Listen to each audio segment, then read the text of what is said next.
Hey y'all, I'm going to show you how to make the ultimate sweet potato pie recipe. Once I show you all the tips, tricks, and secrets to getting it right, you're going to get rid of your other recipe because this one is going to be king. Let's go ahead and get started.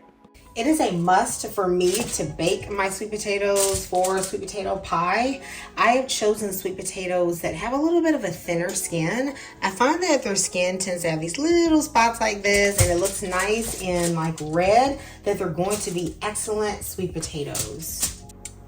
Most of the time I need 5 sweet potatoes, but honey, I always add on that one more because I hate it if I don't have enough for my deep dish pie crust, okay?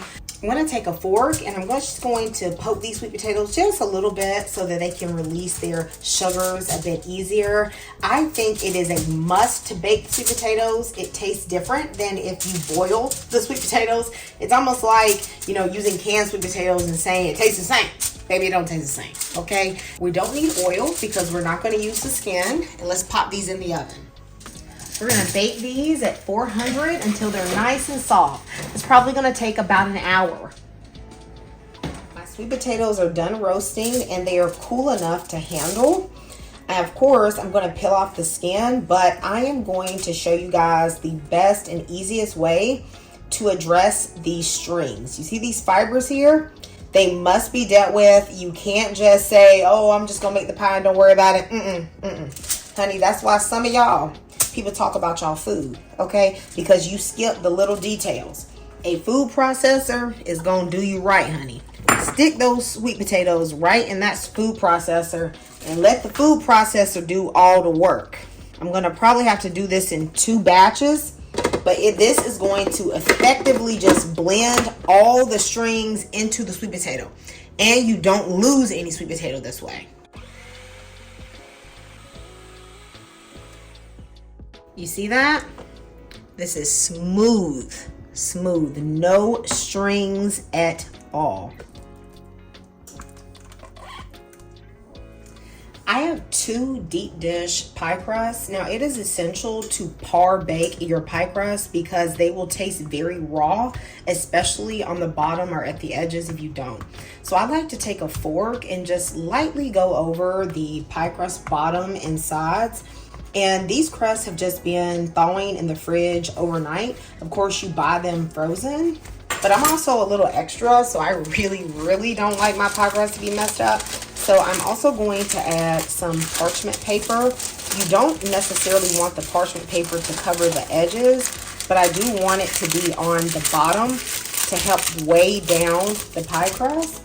And so I am adding some black beans. These are regular dried black beans. And I have used these as pie weights before, so you don't cook them, you know, after you use them as pie weights. So these are forever my pie weights. I'm going to add some beans.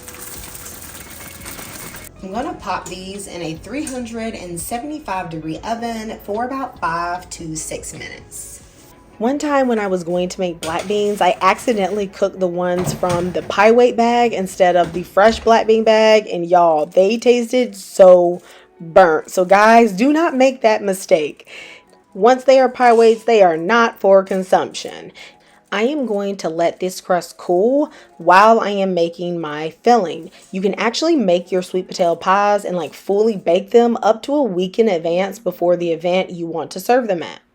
I'm actually going to measure out the mashed sweet potato for you guys. So I am measuring out 4 cups of mashed sweet potato. Any extra mashed sweet potato, I'm actually going to freeze and it stays fresh. I'm adding in a tablespoon of vanilla extract. I'm going to start out with 1 cup of melanated sugar. And then I'm going to add a half of a cup of Caucasian sugar. Now, after I mix everything, I'm going to taste it and see if I need to add the rest of the Caucasian sugar. I do it like this because some sweet potatoes are very sweet. And so you don't need as much sugar. And others are, you know, less sweet. So you may want a little bit more. Put in 1 stick of unsalted butter. And yes, I know it's not fully melted, but I'm going to beat it so it'll just end up blending in. Since I'm using unsalted butter, I'm going to use half of a teaspoon of salt. That's going to bring out the flavors in the pies. I have 1 teaspoon of cinnamon. Now y'all make sure your cinnamon is fresh so you have the best flavor. I'm also going to do about 1 teaspoon of freshly grated nutmeg. It does make a difference if you freshly grate the nutmeg or if you buy it pre-ground. Pre-ground nutmeg tends to be a little flat. This is 3/4 of a cup of evaporated milk and 1/4 of a cup of heavy cream. I love using a bit of freshly grated ginger. I have frozen my ginger. That makes it very easy to grate. You could use like 1/2 teaspoon of powdered ginger. I'm going to use just a touch of fresh lemon juice. Not a lot, just a little bit will bring out the flavor in the sweet potatoes. This is about maybe 1.5 teaspoons, not much at all, because you don't want it to taste lemony. If you're feeling a wee bit naughty, okay, throw in a few tablespoons of rum. You won't taste the rum flavor per se, but it will just bring out the flavors that are already in here. So just 2 tablespoons is enough. I'm going to use about 2 tablespoons of flour. This is going to just help your pie set up nicely, and 4 eggs. Gonna beat this until well combined.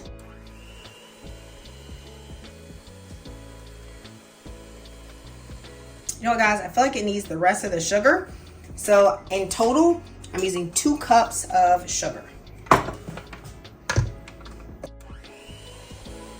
just gonna adjust the spices a little bit to my own taste. I want a little bit more cinnamon and nutmeg. And of course, you should do the same.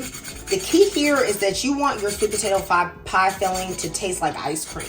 It should be sweet, it should taste delicious, it should taste rich.